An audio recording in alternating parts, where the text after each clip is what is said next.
My name is Jennifer Zhang, and for the past 18 months, I've been working as an executive assistant at Clayton Burke Consulting. Or at least that's what everyone thinks. The truth is far more complicated, and it's time to share how I orchestrated the biggest wake-up call in corporate consulting history. The pristine offices of Clayton Burke occupy 3 floors of a Manhattan high-rise, where armies of consultants in designer suits charge Fortune 500 companies thousands per hour for their expertise. I've watched them from my desk outside William Burke's office, documenting every mistake, every overcharge, every instance of corporate arrogance that would soon come back to haunt them. You see, I'm not really a secretary. I'm the founder and CEO of Phoenix Industries, a technology company valued at over $2 billion. The same company that Clayton Burke has been desperately trying to land as a client for the past year, not realizing they've been pitching to their target's executive assistant. It started 2 years ago when my company was looking for new consulting partners. Phoenix Industries had grown rapidly, and we needed advisors who truly understood innovation and ethical business practices. Clayton Burke had an impressive client list and glossy presentations, but I wanted to see how they really operated. So I did something unconventional. I decided to work there. Using my maiden name and a carefully crafted resume that highlighted my administrative experience, but conveniently omitted my Stanford MBA and my tech patents, I applied for a position as William Burke's executive assistant. The interview process was almost insultingly easy.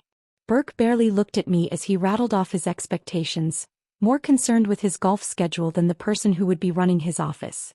"Just keep the coffee hot and the calendar organized," he said, waving me away. "And try to dress professionally. We have important clients coming through." If he had bothered to read my application thoroughly, he might have noticed that my previous experience included running administrative operations for several tech startups. But Burke, like most of the partners, saw only what he expected to see: another disposable assistant in a long line of many. The next 18 months were an education in everything wrong with traditional consulting. I watched as Clayton Burke charged clients millions for recycled strategies and generic solutions. They talked about innovation while using presentation templates from the 1990s.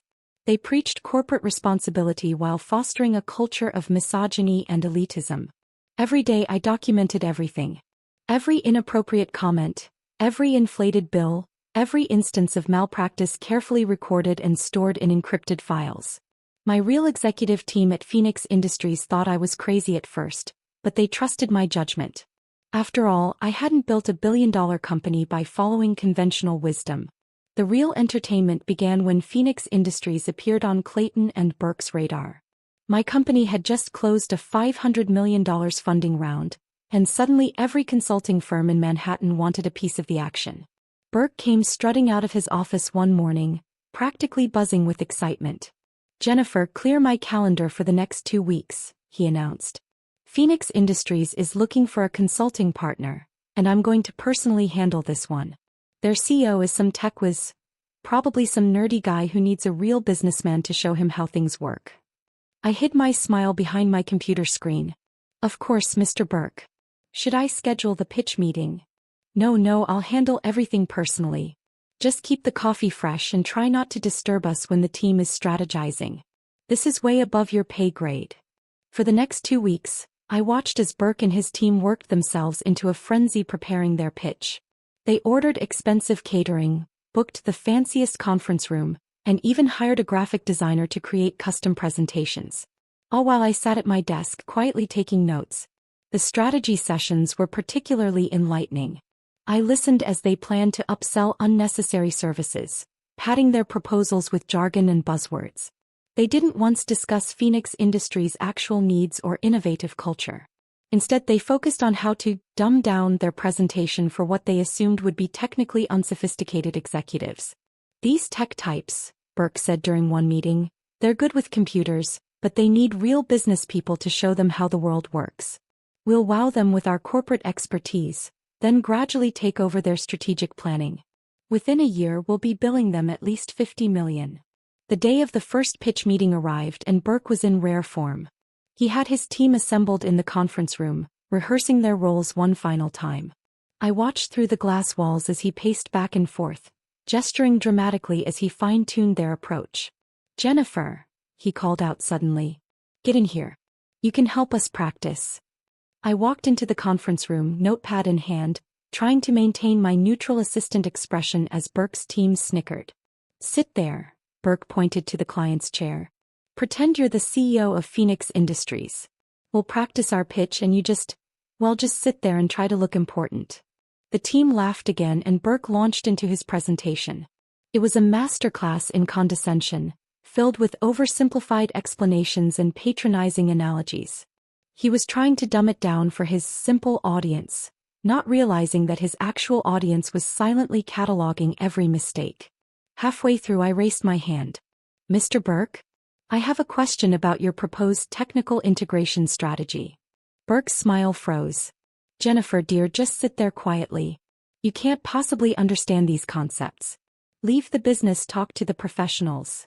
Actually, I said, pointing to a slide, your proposed cloud architecture would be completely incompatible with a quantum-resistant encryption system like the one Phoenix Industries patented last year. The room fell silent. Burke's face reddened. Jennifer, that's enough. Back to your desk. We have real work to do. As I stood to leave, I couldn't resist one small dig. You might want to update that slide about Phoenix's market position. Those numbers are from last quarter. Our valuation has doubled since then. Out. Burke shouted, his face now purple. And cancel my lunch. I need to revise these materials. I spent the rest of the day watching them scramble to update their presentation, none of them questioning how their secretary knew such specific details about Phoenix Industries. Burke emerged from his office at 7 that evening, looking exhausted but triumphant. Jennifer, first thing tomorrow, I want you to send our updated proposal to Phoenix Industries. Market confidential, attention CO. I nodded, already composing my response in my head. Of course, Mr. Burke. I'm sure the CEO will find it very interesting. He paused at my desk, straightening his tie. And Jennifer? Next time keep your technical comments to yourself. A little knowledge is a dangerous thing, especially in support staff. If he had looked closely, he might have seen the glint in my eye.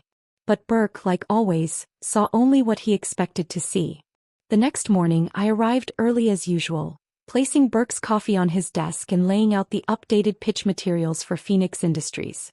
At 9 a.m. sharp, the partners gathered in the main conference room for their final strategy session before the big client meeting. I could hear Burke through the glass walls, his voice confident as he addressed the room. Today we land the biggest client of the year. Phoenix Industries won't know what hit them. If only he knew how right he was. At precisely 10 a.m. I walked into the conference room. Burke glanced up, irritated. Jennifer, we're in the middle of something important. The coffee can wait. Actually, I said, taking a seat at the head of the table, I'm right on time. I opened my laptop, ignoring the confused stares. Shall we begin the pitch meeting? Burke's face reddened. Jennifer, I don't know what you think you're doing, but let me help you understand, I interrupted, turning my laptop around. On the screen was the Phoenix Industries leadership page, showing my photo, in business attire rather than my assistant's clothes, with the title Jennifer Zhang, founder and CEO. The room fell silent. Burke's mouth opened and closed like a fish out of water. This is some kind of joke. No joke, Mr. Burke. I pulled out my Phoenix Industries business card and slid it across the table.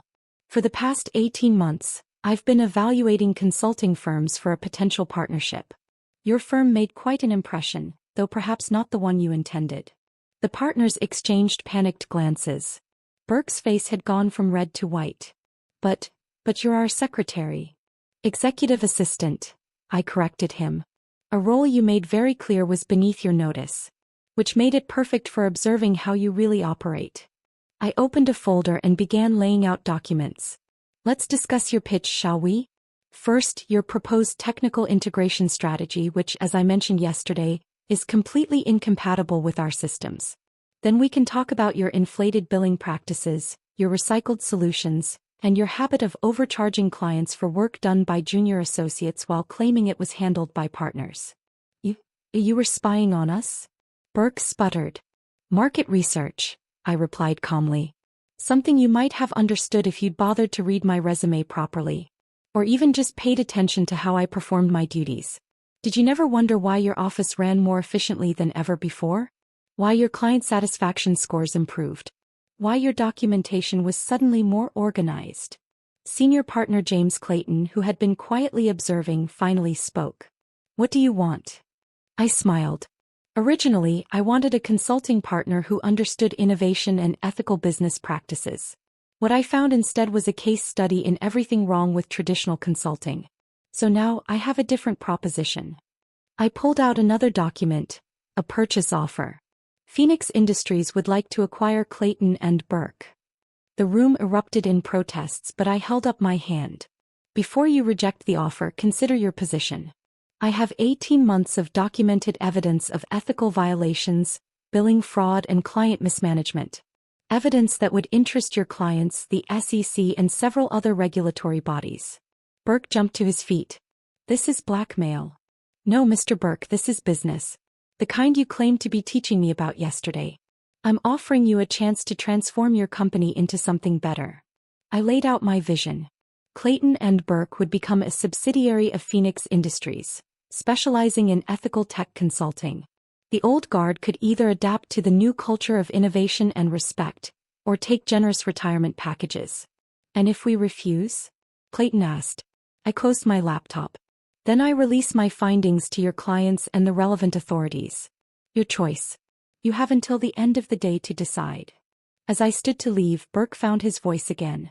Why? He demanded. Why go through all this deception? You could have just approached us as a CEO. I turned back to him. Would you have shown me your true face if I had? Would I have seen how you really treat people you consider beneath you? How you talk about clients behind their backs? The corners you cut when you think no one's watching? I gestured to his executive team. Look around this room. Notice anything? Not a single person of color. Only 2 women, both junior partners. Your company talks about diversity in your pitches but practices discrimination in your hiring. You claim to understand modern business but cling to outdated hierarchies and prejudices. Walking to the door, I paused. By the way, your coffee this morning? I didn't make it. I asked Maria from the cleaning staff to help out. She has an MBA from Columbia and 3 years of barista experience. Another talented professional you never bothered to know. The next few hours were chaos. Burke and Clayton sequestered themselves in Burke's office while their lawyers reviewed my offer. The other partners huddled in groups, whispering frantically and shooting nervous glances at my desk, where I continued to calmly work on my actual Phoenix Industries duties. Around noon, Lisa Chen, one of the junior partners who had always treated me with respect, knocked on the office door frame. Can we talk? I gestured to the chair beside my desk. She sat fidgeting with her watch. I feel like such an idiot, she said finally. All those times we talked about tech trends and market strategy. You were testing me, weren't you? I was recognizing talent, I corrected her. You're one of the few people here who bothers to keep up with industry innovations. Who treats everyone with respect regardless of their position. That's why you're mentioned specifically in the acquisition offer. Her eyes widened. I am. I nodded. As the proposed head of our new ethical consulting division. Assuming the partners accept the offer, of course. By 3 p.m., Burke's secretary, his new one, asked me to join them in the conference room. The partners had assembled again, looking considerably more subdued than they had that morning. Clayton stood as I entered. We've reviewed your offer. It's more than fair. More than we deserve, perhaps, Lisa added, earning a glare from Burke. We accept, Clayton continued, but we have one condition. He glanced at Burke, who looked like he was sucking on a lemon. We want to understand exactly what we did wrong. How we can do better. I smiled. It was the first sign of real wisdom I'd seen from Clayton and Burke's leadership. That's exactly the right question. And it's why this acquisition makes sense. Over the next hour, I outlined what I'd observed during my time at the firm, both the problems and the potential solutions. Many of the junior staff, I explained, had innovative ideas that were ignored because they came from lower ranks. The support staff had insights into client needs that never reached the partners because no one bothered to ask them. Your biggest failure, I concluded, wasn't incompetence. It was arrogance. You were so convinced of your own superiority that you missed opportunities literally sitting right outside your door. The transformation of Clayton and Burke began the next day. We announced the acquisition, though the full story of how it came about remained private, a courtesy to those partners who embraced the changes with genuine humility. Burke took early retirement, though rumor has it he's now teaching business ethics at a local community college. Clayton stayed on as an advisor, working closely with Lisa to reshape the company's culture. We implemented blind hiring practices, promoted overlooked talent from within, and established new ethical guidelines for client relationships. Maria, the MBA barista, is now our head of client services. Sarah from accounting, who had quietly been developing an AI-driven auditing system in her spare time, leads our new tech innovation team. Talent we discovered had been hiding in plain sight all along. 6 months later, I stood in the remodeled office space that once housed Burke's executive suite. The walls that had separated important people from support staff were gone, replaced by open collaboration spaces. The old hierarchy of corner offices and status symbols had given way to a culture of mutual respect and shared purpose. Lisa joined me by the window looking out over the Manhattan skyline. "You know what the best change is?" she said. "Now when someone comes to us with an idea, we actually listen, regardless of their title or position." I smiled, remembering all the times my own ideas had been dismissed when I was starting out. That's the real lesson in all of this. Success isn't about power over others. It's about empowering others to succeed. As if to prove the point, we were interrupted by an excited group of junior associates and former support staff, eager to present their ideas for new client services. I listened as they outlined their proposals, each person building on the other's thoughts regardless of their position or background. This was what real business innovation looked like. Not recycled presentations and inflated bills, but genuine collaboration and respect for every contributor. The story of how Phoenix Industries acquired Clayton and Burke became a legend in business circles, though few know the full truth. Some say it was an object lesson in hubris, others see it as a masterclass in corporate intelligence gathering. For me, it was simply a necessary step in creating the kind of business culture I wish I'd found when I was starting out. Now, whenever I interview potential partners or employees, I always ask them one question: how do you treat people who can't help your career? Their answer tells me everything I need to know about their character and their potential for true success. And yes, I still make my own coffee. It's a reminder that no task is beneath anyone, and that true leadership isn't about what others can do for you, it's about what you can do with others. Last week I received a letter from Burke. "You taught me more in 18 months as my secretary," he wrote, "than I learned in 30 years as a consultant. Thank you for the wake-up call." I had the letter framed and hung it in our lobby, next to our new company mission statement: "Innovation comes from everywhere. Listen carefully." Because in the end, the biggest disruption in business isn't technology or strategy. It's the simple recognition that every person has value, every voice deserves respect, and the best ideas can come from the most unexpected places. Even from the secretary's desk outside your door.